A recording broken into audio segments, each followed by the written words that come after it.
क्यों रे ओए? मैंने सुना है तू मोहल्लों के कुत्तों का गैंग लीडर है। सुना है सब डरते हैं तेरे से। चल मैं भी देखता हूँ। ये तेरे सामने जो पानी की बाल्टी है, उसमें तुझे 5 मिनट तक इस पानी की बाल्टी में अपना मुंह डुबा के रखना है।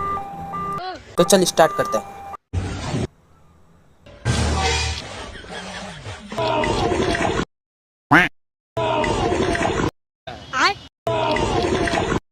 अबे तेरे को 15 मिनट हो गया, तू मर तो नहीं गया?